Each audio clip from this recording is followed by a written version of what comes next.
the BIS, the Bank of International Settlements, has called DLT or labeled it a once-in-a-generation technology change that could offer a quantum leap in technology for the legacy financial and monetary system. And so the future of money, so to speak, could well be on DLT lines. Hello, and welcome to Public Key. This is your host, Ian Andrews. We aren't done with our amazing Live from Links episodes just yet. As the conversation of real-world asset tokenization is heating up, we wanted to release this timely episode where we spoke with Naresh, who's an independent senior advisor at Deloitte. Wall Street's been buzzing lately with tons of digital asset acronyms like DLT, CBDC, RWA, and ETFs, and I knew this episode would give me an opportunity to unpack what is really happening in this space. Naresh shares his long expertise in financial services and highlights the potential benefits of DLT and the importance of appropriate guardrails, including legal basis, KYC AML regulations, and cybersecurity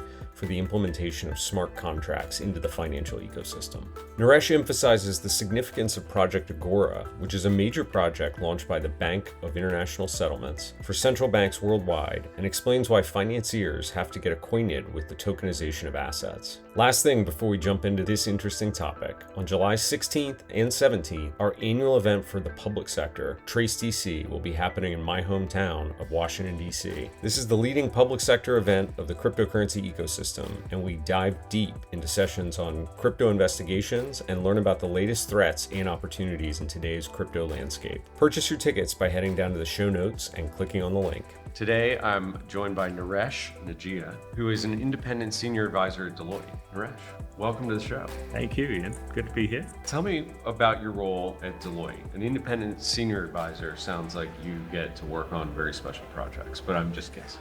Let's say very interesting ones. And the Independent Senior Advisor Program at Deloitte is unusual in that we're not employees of Deloitte, but we're rather advisors and consultants to the advisors and consultants at Deloitte. So we typically come from deep experience in one or more fields and contribute and enhance and embellish the client offering that Deloitte provides. It's just what the title suggests. It's independent in that it's not an employee, but it is senior advisor because you bring to bear some of the things you know well and you enhance the client proposition. And share what your particular area of expertise that you're advising on is. Yeah, I come from a lifetime of financial services, and Citigroup was my home for 20 plus years.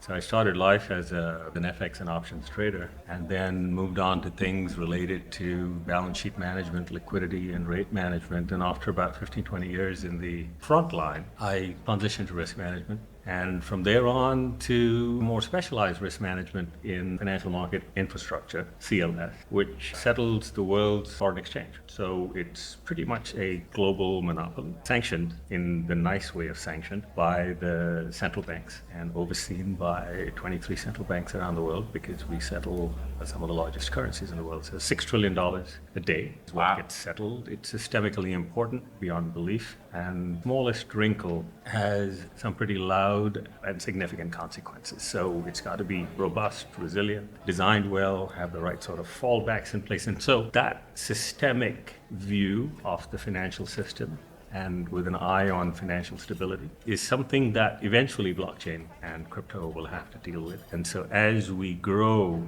and try to leverage DLT into becoming mainstream financial and monetary system, I think we'll have to keep an eye on several systemic disciplines, demand. And that's where I think of myself as being an intellectual bridge between TradFi and the future of a crypto-based or DLT-based financial and monetary system. I was going to ask what brings you to a crypto conference like this. And I think when I first got into the space 3 years ago, it felt like there was such momentum where everyone was talking about blockchain and talking about digital assets. It seemed almost kind of inevitable that we were at the beginning of a technology refresh cycle that was going to affect global financial infrastructure. And then 2022 happened, and I think TradFi kind of took a large step back from the edge of the cliff, as it were. But all of a sudden, we now have these ETFs approved. And here at the conference, we've had a number of traditional financial services organizations on main stage this morning. So I'm curious your perspective. Where are we in this moment of transition? If the future might contain DLT or blockchain, how far away is that? In the run-up from 2008 to 2022, I think TradFi was very skeptical, cynical about crypto. And I think over the course of the last 2 or 3 years, and perhaps even just before 2022, a realization, a light bulb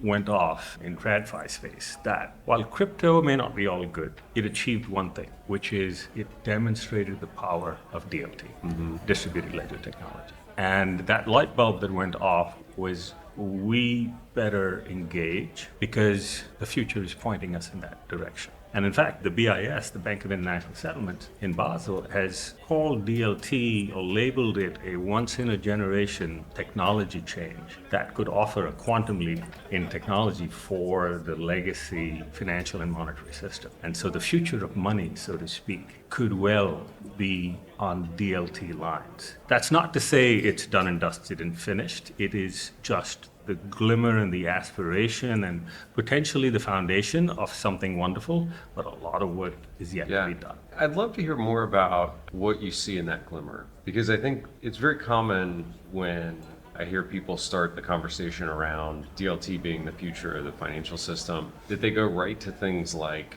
settlement and say, oh, we can go from transaction plus 3 days to transaction plus 1 day, or transaction plus 1 day to instantaneous settlement. My sense is, though, that nobody actually wants instantaneous settlement. There's a lot of intermediaries that are very large companies that employ lots of people and make lots of money.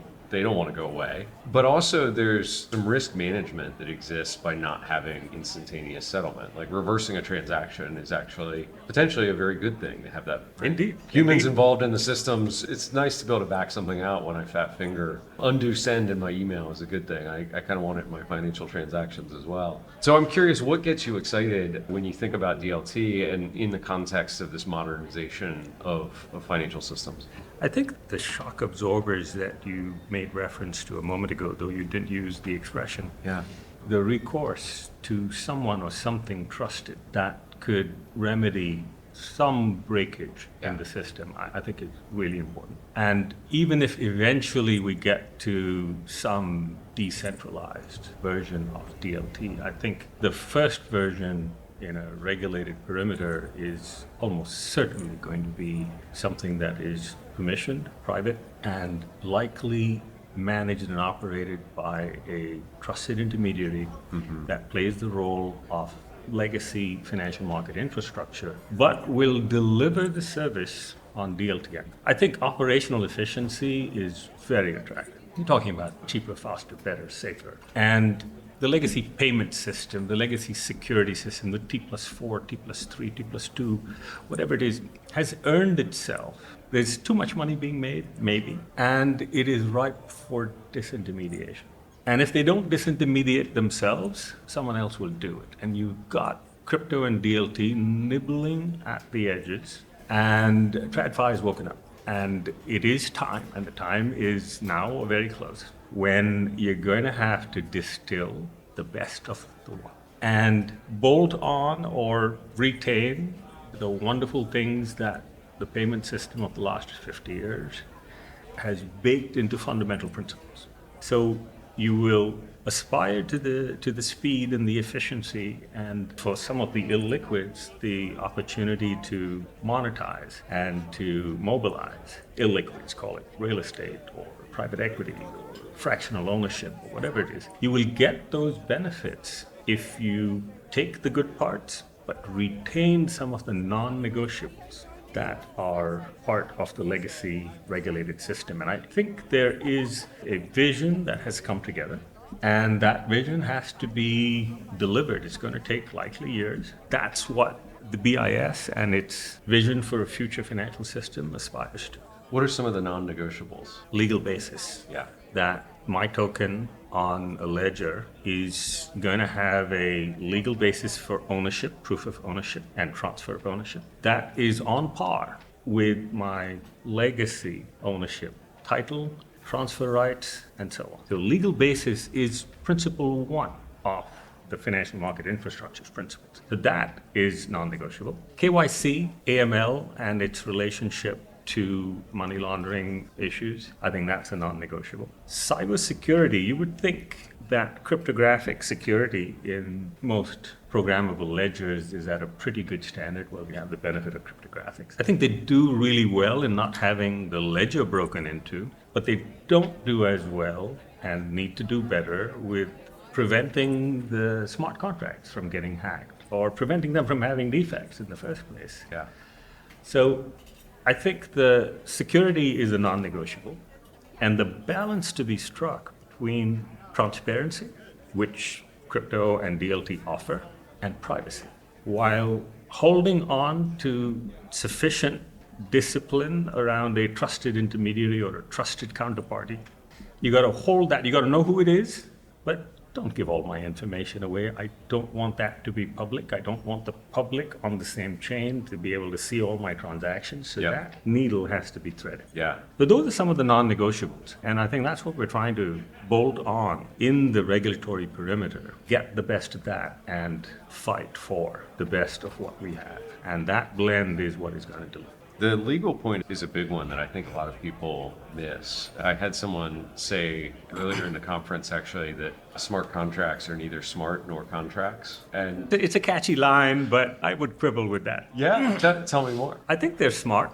You could simplify them into they're automated, but they're more than automated. They are conditional contracts in very special ways. They add speed, efficiency, and cost benefits to the current process of doing sequential anything, the whole end-to-end process from transaction through to settlement. I think smart contracts are smart, but that is not to say that they don't need oversight. They need to be secure. They need to be just like you have model risk governance now. Smart contracts are just another model that is automating a set of conditional outcomes that are agreed by contract. So, well, they are smart, they are contracts, and they are automated. I would not agree that they are not smart and they're not contracts. I think the person, while they were certainly attempting to be glib, was specifically making the point that the legal basis for a smart contract actually being a real-world contract in the that is a must-have. Right. As we said at the outset, the legal basis for those smart contracts on a programmable ledger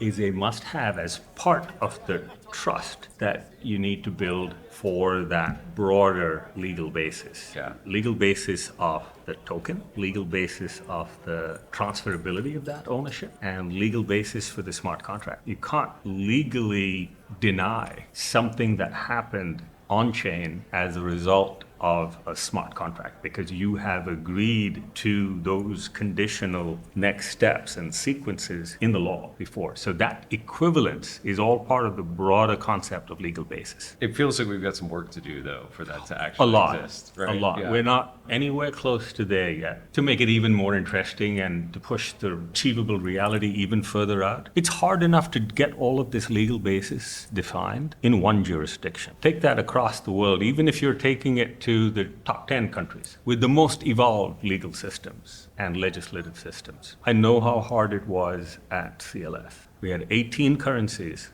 and getting the jurisdictional equivalence of legal finality in each of those jurisdictions was a nightmare and remained an annual heavy lift, and is one of the primary reasons why there are only 18 currencies and not 50. Interesting. I didn't know that. Because the legal basis must hold. And if you can't get it in Russia, you can't get it in India, you can't get it in China on the same basis as everybody else. It doesn't happen. Yeah, you have to have universal agreement to the terms. Common right? legal basis that is defensible and enforceable in each of the jurisdictions that own the currency or issue the currency that is settling in the CLS context. So that's a prime example of how many layers this thing has got in it. Now, you made the point that the likely first meaningful adoption will be permissioned chain, private parties only. Do you have a sense of where that comes from? Is it in the US, or do you think it happens outside the US first?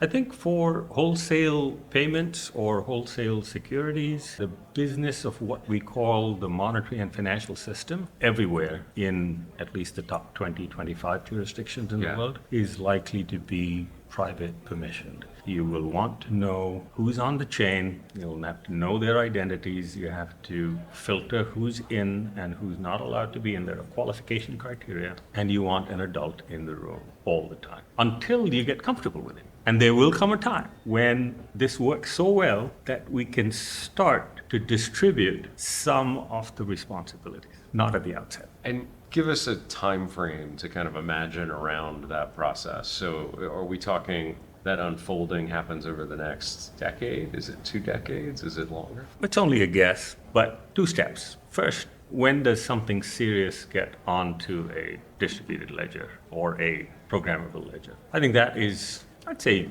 5 years out. But getting decentralized, double that, at least. With what I know, and I think what we as a financial community know today, it's not imminent.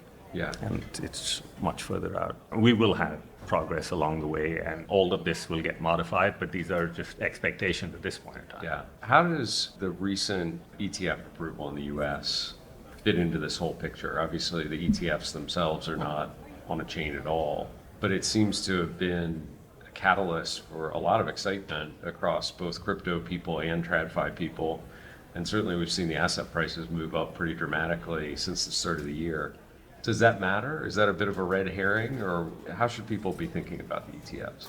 I think the Bitcoin ETF is a sign. It's symbolic of a certain level of acceptance within the regulated community of a reality and a benefit that comes from, or that Bitcoin and DLT have brought to the financial system. It's come into the regulatory perimeter. I think it is most meaningful from that perspective. And it is a sign that the regulated community has taken on the challenge of trying to do what we were talking about a moment ago, which is to distill the best of what crypto has proven works, but not do it the way crypto is executing it. Yeah. And the BIS has said in its vision that crypto is a flawed system.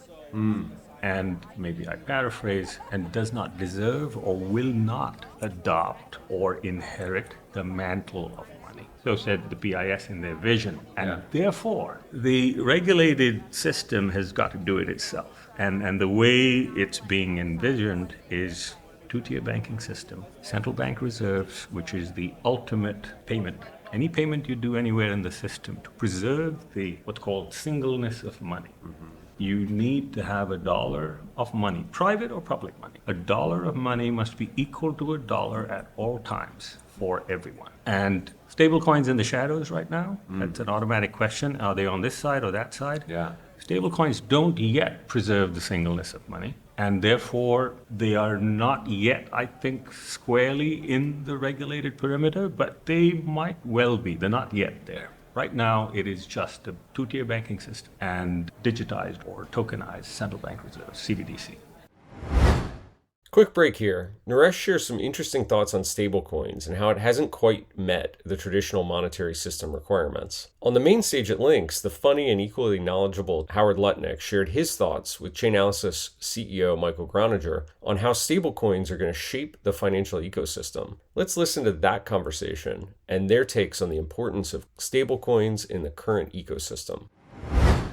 One of the things that I said in my keynote yesterday, and I think is most exciting thing in the crypto space, is that it has become an infrastructure for finance. So it's no longer just, moving like funny monkeys around with NFTs or intrinsic tokens and something that gets a value. And there are a lot of those things that might have use cases for people you never know. But one of the things that excites me the most is that the majority of value transacted on blockchains is not crypto, it's not NFTs, it's stablecoins. So stablecoins has become this actual use case for crypto currently. So what are your thoughts on the stablecoin piece? What interests me is what's great for America. And the dollar is great for America. The American language dominates the world's economy. But in the same way, the dollar is fundamental to the United States of America. That if you're in the G7, you like your currency. The pound is fine, the yen is fine. No one wakes up in the morning with the Swiss franc and thinks, oh my God, I'm gonna lose my money with the Swiss franc. But imagine I transport you all to Argentina and all our bank accounts just turn to pesos. Everybody wants the dollar. And stablecoins are the most practical, efficient, logical way for these people in emerging markets to hold the dollar. Everybody wants the dollar in these emerging markets. So a stable coin, a proper stable coin, properly backed, properly redeemable, allows people in the emerging market to use their phone, to hold the digital dollar, and to have local digital commerce with the dollar. And that dollar hegemony, fundamental to the United States of America. It matters to us, to our economy, to who we are in the world. And so that's why I am a fan of properly backed stablecoins. I think these are wonderful assets of America. And I think it's good for us, for all of us, and for America. Well, I found that very intriguing. The insights from both CEOs definitely explains why regulators and financial institutions around the world are spending more time focused on stablecoins. Let's get back to the episode where I asked Naresh about his thoughts on grassroots adoption of cryptocurrency in emerging markets that Howard discussed on the main stage.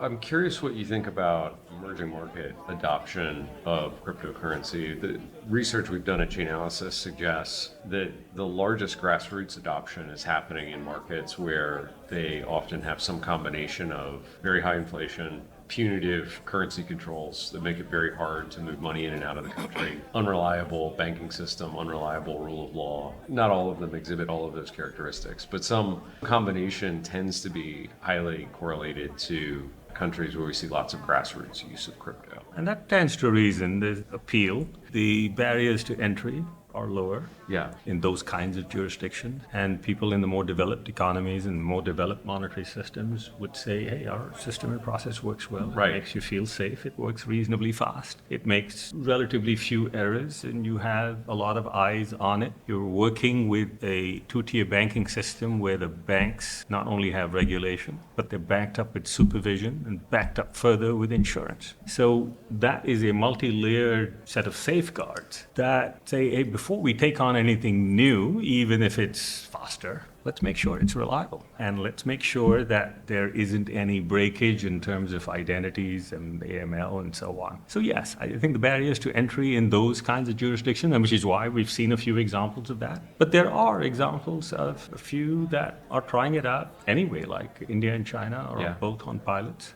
And relatively small scale, they're still trying it out. It's not official, that's the only way to go. But they have pretty substantial developments in that segment. And everyone's watching to see what they're learning, and I'm sure they're sharing their learnings at the BIS. And in fact, BIS is kicking off a project as we speak. I think it's called Project Agora. Okay. And it's 7 central banks under the auspices of the BIS, and they're going to pull in a whole bunch of commercial banks to participate with them, and they're looking to prove out some of the things we're talking about and take the 40 plus experiments and proofs of concept and pilots that the BIS and central banks have been doing around the world for the last 2 years, many of them quite successfully, but each one tackling a small piece of the puzzle, demonstrating the success largely of the technology in terms of its function. But the trust elements are not in place, at least not on chain. If the trust elements have to come from off-chain, then the bridges are vulnerable. Yeah. And I think that conundrum has to be worked through, but Project Agora is something that is really worth looking forward to. It's going to kick off in the next few weeks, I think. Exciting. I wasn't familiar with Project Agora, but we'll link to it in the show notes. Where I was going with this question about emerging markets is, do you end up with a global two-tier system where potentially a asset on an open permissionless chain, maybe a stable coin that's US dollar denominated, which seems to be increasingly popular, becomes the de facto currency in certain country markets as a digital implementation rather than traditional fiat one. And then there needs to be an interface basically into Western Europe, North America sort of markets that obviously have the existing financial system you said works relatively well. Any chance you imagine that playing out?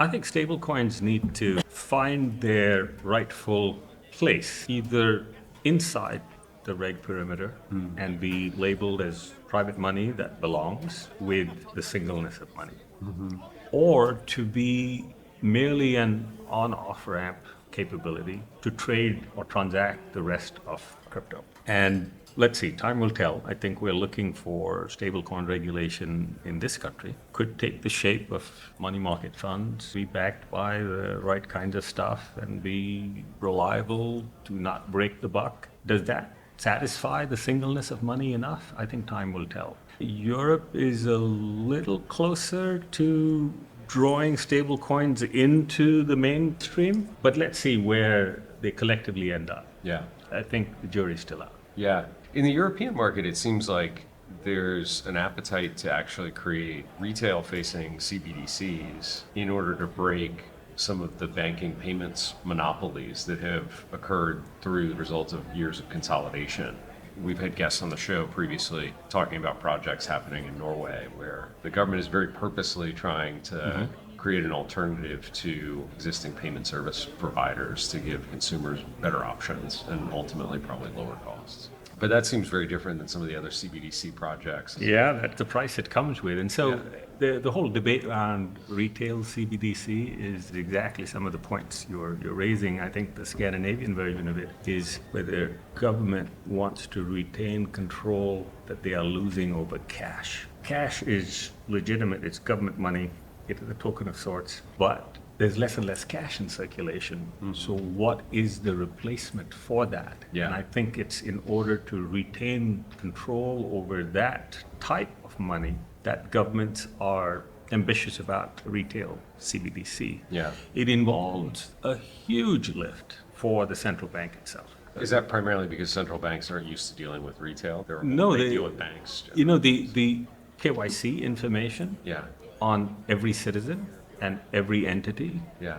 to reside in one place at the central bank is not practical and not desirable. Yeah. And I may be wrong, but maybe it's actually been denied in legislation in a few places that the central bank shall not hold that kind of information on the entire population at the central bank. And who knows what will evolve there. There's some possibilities. Speaking for myself, I'm not a fan of retail CBDC. I'm a huge fan of the potential of wholesale. And I think the potential for the future monetary system is much bigger with wholesale CBDC. Yeah. Retail could stay with banks. I am not in favor of disintermediating the two-tier banking system. I think it is very powerful. It has worked and has the potential to continue to work. In the age of DLT, you still need private money and public money, and private money in the form of bank deposits, if they are tokenized, could continue to serve a very desirable purpose of doing the filtering and not having the burden fall on the central bank to keep all of that information, but preserve some of the KYC and identity elements and privacy elements that are currently in the banking system. I think it's one of the privileges for the public that we can continue to retain in a DLT tokenized world. And this is a personal view. I'm not a fan of retail CBDC. I think there's much more excitement and much more to be gained in wholesale CBDC. Yeah, it seems like that's a much more practical application to impact some of the interactions between banks and the central bank. And our RLN, the Regulated Liability Network, which was an experiment, Deloitte was involved in experiment, proof of concept. I think that attempted to solidify the value of the two-tier banking system and how the money loop of tokenization. There's tokenization of all these wonderful things, securities and real estate and art and everything else, financial and non-financial on the one side. But on the other, it's the whole money loop, the payments loop that will pay for those assets and enable the transaction that need to come together either in a bridged ecosystem or in a unified ledger, as the BI is called. Yeah. That is possibly the future of money. That's really interesting because I think a lot of people are very excited about this real world asset tokenization, but I wondered, well, who are the buyers for take a piece of real estate and you maybe break it up and so you can sell shares in a large building like one of the ones in Manhattan that we're in right now. Who's on the other side of that transaction? I can imagine that someone may want to sell something there, but who's actually showing up to buy and how do they enter that digital ecosystem? It's a good question. On one level, it may not help retail, but commercial real estate can still be fractionalized. Sure. So there is an opportunity there, but retail real estate can be fractionalized at a different level. Mortgage-backed securities or CMBS, commercial mortgage-backed securities. Yeah. I think there is potential value in being able to review and analyze the underlying tokens which is sitting in there, in that security. I think there is value leveraging fully AI or just analytics to be able to understand what the risk of that particular tranche of CMBS or RMBS is. The applications may well be richer there than at the base level of the individual mortgage or the individual building. That makes a lot of sense. I can very much imagine a world where we rewind back to 2008 and instead of relying on a third-party agency who had very little knowledge, it turned out in the end, of what's in any of these mortgage-backed securities, right? You've got a reputable data source that allowed thoughtful analysis, that gave us some perspective on a realistic default rate to expect. And you avoid potentially the entire global financial crisis of 08. I think that's absolutely right. But there are many other kinds of assets which can be mobilized and made more liquid, made more accessible. But I think on real estate, some of these, what exactly is the value proposition, are very worthwhile questions. And some of the answers are difficult. It seems like there's so much infrastructure necessary, though, to actually achieve that level of transparency. I think about the difficulty of getting basic information into a DLT transaction.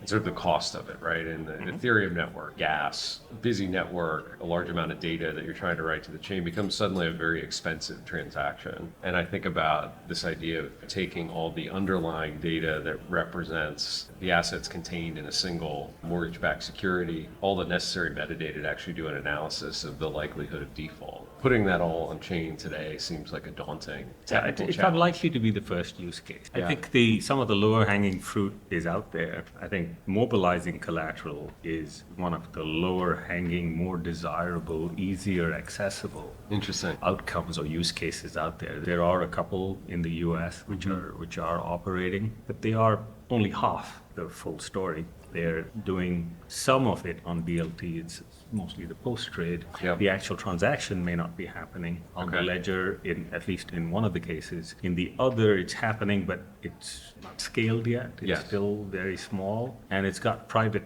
token running the other side of the payment mechanism. But the mobilization of collateral is very valuable. For intraday repos, that is a use case that everyone's hungry for. I think that is promising to be or threatening to be one of the early wins in this. Let's bring this function or this particular product or type of transaction on chain, partially or fully. And maybe it'll happen in steps. You bring the post-trade process onto a ledger and eventually integrate the actual transaction itself onto the same ledger with all of its price discovery and KYC and everything else. And the reason why there's utility in specifically in collateral on chain is because today there's a bunch of inefficiency where I've got collateral allocated for multiple days that's actually no longer needed because I'm waiting through the settlement period. That's right. And for getting everything back from the custodians in time,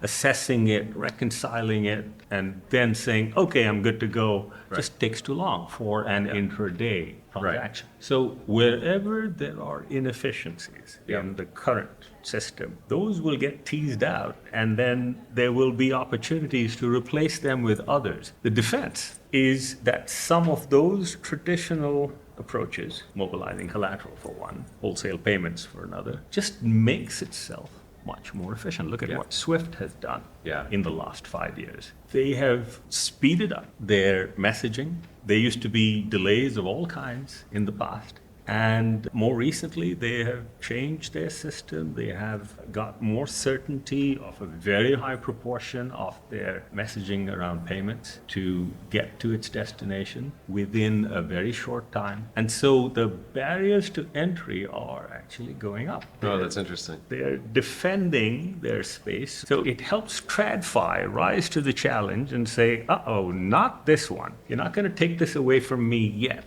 because I am going to get better at what I do. And will DLT be able to replace it at reasonable cost and develop its value propositions, sometimes not. So then you'll have to move to a use case that lends itself with a value proposition to disrupt. Yeah. Wow. You got to be choosy. Not everything is ripe for disintermediation. My customary closing question, what are you excited and looking forward to in this space over the coming year? What should we be keeping our attention on? With my focus on wholesale payments and the monetary system, I'm watching for CBDC. And Project Agora is right here. It's the first time so many central banks have actually come together with a sense of purpose and optimism to try and leverage the technology. And I think to get the money loop addressed, to complete the tokenization of other financial and other real assets, I think if we progress the money loop in the two-tier banking system through CBDC, I'm most excited about that. And that's what I'm going to be watching for the next year. All right. We'll keep an eye on Project Agora. Naresh, thanks so much for joining us on Ian, the program. thank you so much. Appreciate it. Hey there. Thanks for listening to another episode. If you enjoyed what you heard today, do me a favor. Open up your podcast app, rate the show. Give us a review, tell us what you liked. Even better, you can share the podcast with your friends. And of course, make sure you subscribe so you don't miss the next episode. On June 14th, 2024, the United States Department of Treasury's Office of Foreign Assets Control sanctioned the Nordic Resistance Movement as a specially designated global terrorist group, and specifically named 3 individuals who are linked to the group: Leif Robert Elkind, Par Oberg, and their recently selected leader, Tor Fredrik Veteland, for their involvement in violent extremism and terrorism. Our recent blog explains what the Nordic Resistance Movement is and how they accepted donations in crypto to fund their operations for almost a decade. For a complete breakdown, including comprehensive details of their on-chain activity, head down to the show notes and you'll find a link to the blog.